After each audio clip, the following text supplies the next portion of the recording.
He's got to be in the middle somewhere. I think I'm getting close. I think he's over here. All right, here he is. A barrage. That's a boss, by the way. That's a campaign boss, by the way. So yeah, as you can see, 40 overlapping arrows. I killed him in one hit. So yeah, there's that. Yo, what is going on, YouTube? Welcome back. A lot of you guys have been asking for some leveling help. With the monk video, I was, showcasing an endgame build that was required a lot of kind of currency and stuff to get going. So that was not really helping the people who are struggling in the campaign. So today I've got one of probably the best setups you can make for a leveling setup to get through the campaign really quickly. And this is a setup you can run on pretty much any character, any class. You'll probably have to do a little bit more pathing with certain classes to get to the area where you want to be on the tree. But otherwise, this will work on every class, and it does a ton of damage. It can delete bosses. It has amazing AoE clear. And this is using the skill called Gas Arrow. So this skill is really nice because it's a big AoE explosion, and you can just aim it at the ground, and it'll kill everything in that area.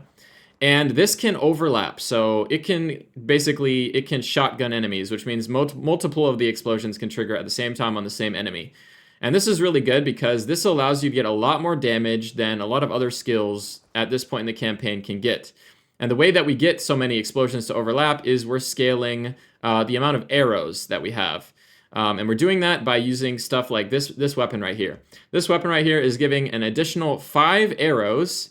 And then I'm using a support gem here, which is giving me an additional 2 as well. So we're getting a total of 8 arrows every time we use our gas arrow. And those are turning into a poison cloud. And that poison cloud doesn't really do any damage. It does a little bit of poison. But the way that you trigger this poison cloud to then explode and deal 8 explosions worth of fire damage is by using this helmet. And it's a nice thing that this helmet only requires level 16. So you can get this going relatively early. I think gas arrow requires level 18 to use. So at about level 18, you can get the setup running. And then I've got some options here. Let me return to my hideout real quick to show you some options here for leveling. Because early on, you're not going to be able to use this bow. This bow requires level 28. But there is a nice little leveling option that you can use that you can equip right away at level 1. And that is the Widow Hail.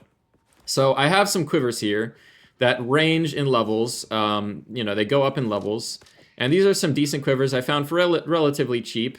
And while you're leveling, if you're using the Widow Hail, the quiver makes the most difference in your damage. So you're going to want to find ones with like a decent amount of flat damage, maybe some levels, 2 projectile skills, some attack speed. These are all good stats to look out for on these quivers.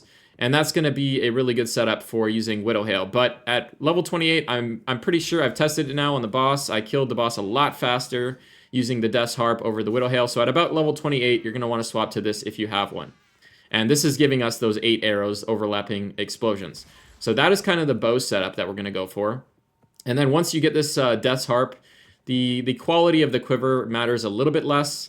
But since the Death's Harp doesn't have a lot of flat damage on it, we do probably want to still be using a decent quiver. So like for your leveling setup, you're going to want to have a range of quivers that are different levels that you can equip to, get some damage out of those. But yeah, so Death's Harp, this is called the Radiant Grief, and then we want some quivers. Now, this amulet here, it gives a ton of skill speed, which is effectively attack speed, as well as a bunch of damage at the expense of losing resistances. But in the campaign, if you're killing everything in one shot, you don't need resistances.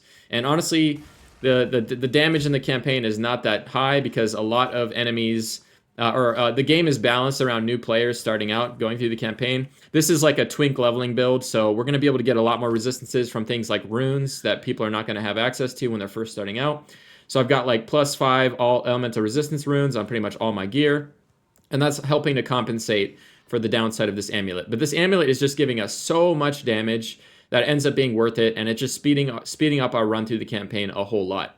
Now for the rings, we're using the Pulsar Keln ring to get us the kind of the shattering effect by only having to freeze enemies with our cold damage. And that's helping with the clear. You probably don't need this. I do think I have enough cold damage to freeze enemies because I'm getting combat frenzy to give me frenzy charges.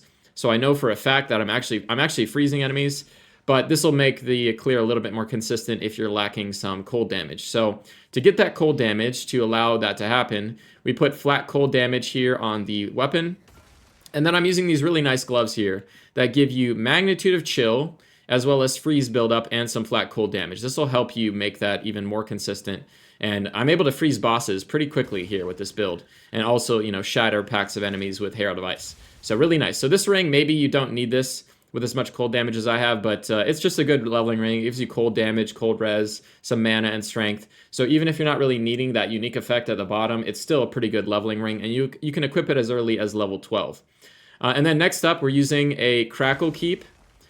This ring requires only level 8, and it's giving us quite a bit of fire damage as well as some mana regeneration, which we need because our mana costs are quite high. If you're going to be leveling a new character, you're probably going to be able to afford, you know, like a 4-link relatively early.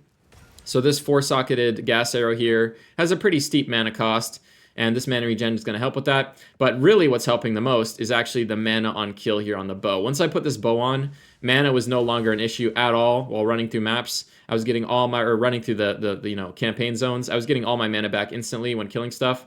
Now on bosses, this will have no effect because it requires you to kill stuff. So how do we get mana back on the bosses? Well, we're using this belt right here. This allows you to have your mana flasks used while on low mana apply recovery instantly. And with like a decent mana flask, as long as you're using like whatever level requirement mana flask that you can be using, so you make sure to be upgrading your flask as you're leveling. This level 23 flask, I'm level 31 right now, is going to give us 165 mana back instantly. So if I get to low mana, I'm just going to pop my flask on the boss, and I'll be back to full mana again, and I'll be able to continue attacking. And with how many flask charges you get, you can do this like 7 times. And if you're not killing the boss in 7 full pools of your mana, I don't know what you're doing. Your gear must suck, because like I've been killing bosses in basically 1 mana pool. So yeah, the damage is insane. And then finally, these boots here. These are to help you get a lot of movement speed. All you got to do is let a few enemies hit you at the start of the area. You want to roll a decent roll on these to try and get like the 30% or 40% more movement speed. And then because we have a lot of evasion in this build, you're probably not going to get hit after that. So I like to just sit there AFK for like a couple seconds at the start of the map or the area, let the monsters hit me, get like a 40% movement speed roll, and then I just start killing stuff and do the whole area really quickly because we got so much movement speed from these boots. So these are amazing leveling boots for that reason, and they also give you some nice resistances and evasion rating. And to benefit, we are using a lot of auras here that are helping with our clear. And that is allowed by this body armor. The Unfolding Dawn, it has no level requirement, so you can put this on as early as level 1. And because we're a twink leveling character, you'll be able to go out and buy some, you know, some spirit gems. You can have 4 auras going as soon as you want, which is amazing. So this is giving 100 spirit, also some resistances, which we desperately need because of the downside of this amulet. Inherent bonuses of intelligence no longer give mana, but that doesn't really matter. This build is mainly a dex build, so we don't really care. We only have like 37 mana. It doesn't matter too much. And like I said, with the mana on kill and this belt, mana is not an issue. So yeah, this is just giving us a ton of spirit and allows us to run 4 auras out the gate. So I'm running Herald of Ice since I'm freezing and chilling enemies. This is going to be allowing me to get those shatter chains. Combat Frenzy, because we're freezing enemies, this is going to give me those frenzy charges. And we want frenzy charges because of Barrage. This will allow us, when we use it on a boss, to repeat the attack 2 additional times, and then an additional time per frenzy. So 5 repeats of the skill.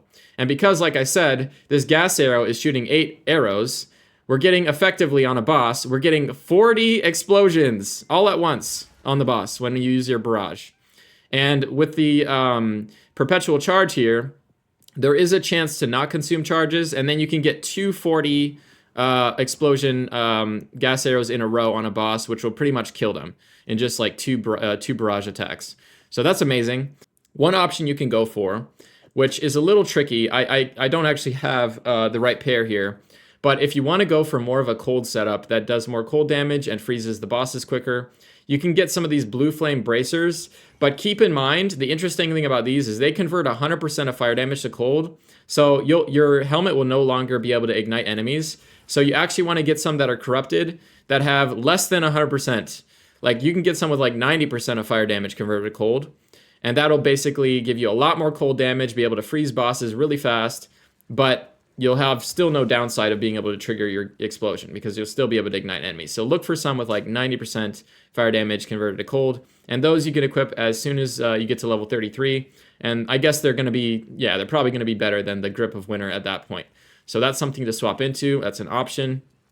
A couple options for real early on, if you you're not high enough level yet to equip the better items, is this belt you can equip at level 1, and then you'll obviously want to swap to the birthright buckle once you get to level 14. But you can equip this one as level 1, and it's relatively decent. The boots. These gamble sprint require level 16, so if you just want to get some movement speed as soon as possible, at level 11 you can equip the Wanderlust. Another thing which you could use maybe is the Sure-Footed Sigil Jade Amulet. This will allow you to get double the roll distance, and with this equipped you can kind of just spam roll to get through the area quicker. You can equip this as early as level 8, and then as soon as you get to level 14, you're really going to want to put on this amulet here because it gives so much damage. As far as the helmet, real early on, when you're like real early levels, I was using this Crown of the Victor to give me +1 level to all skills, which is a decent damage increase. And I think before I got my gas arrow up and running at level 18, I was leveling with lightning arrow. That's a decent little like early game skill to use when leveling. But as soon as you get gas arrow, that's going to be way better. All right, so now I'll go over the skill gems that we're using. So I have a 4-socket gas arrow here with Martial Tempo, Primal Armament, Scattershot, and Magnified Effect. But when you're fighting bosses, you're going to want to swap out Magnified Effect for Concentrated Effect for more damage. That's not something you really have to do. I was killing bosses so fast that I didn't even bother with that. But if you're struggling for damage for whatever reason, that'll give you a lot more damage here. As you can see, it makes the damage go up by like 1,000. Barrage, this is what's giving us all those repeats and allowing us to get so many overlapping explosions. We're using Ingenuity, Perpetual Charge, Premeditation, and Second Wind. The reason Second Wind is nice is because we use our first barrage to freeze the boss, which then is going to instantly give us back some frenzy charges with Combat Frenzy, and then we're able to immediately use the second barrage again with frenzy charges to basically finish off the boss. So that little combo there of 2 barrages was killing bosses just in those 2 attacks, which is crazy. Herald of Ice, this is helping us with clear as we're going through the areas. We're using Cold Mastery, Cold Infusion, and Long Shot. It's pretty decent. One of the better heralds out there, especially for this build since we're cold. Wind Dancer, this is one of our defensive auras. And we got Unbreakable and Energy Barrier in here to kind of prevent stuns and give us some energy shield back if we do get stunned. This is really, really powerful if you have evasion on your gear. Some of these leveling neeks do have evasion, so you end up getting quite a decent amount of evasion from this. And then Ghost Dance, since we do have like a little bit of energy shield here, 75 energy shield, with stacks of, I guess 3 stacks of Ghost Dance here, the next 3 hits I take are going to mitigate like 75 damage. So this is a nice little defensive aura here to protect you from taking as much damage. And then finally, Herald of Ash. I ended up adding this when I got more spirit from the campaign. This just makes enemies get ignited near enemies that you kill, and then that helps to trigger the gas arrow a little bit more consistently. If you're a little bit out of range of your Radiant Grief igniting enemies, then this will ignite enemies for you, and then that'll allow you to hit further away enemies with the explosion. So yeah, that's the setup. So this is the leveling setup. It's one of the best in the game. I can highly recommend it. If you have a few divines to spend and you want to save some time with leveling, this is a setup that you can buy and get through the campaign relatively fast and use on all your future characters, because you just need to be able to path down here to like the bottom right of the tree. And everyone can do that with a few travel points. You can get down here. So yeah, that's the leveling setup. Hope you guys enjoyed the video, and I'll catch you guys next time. Peace.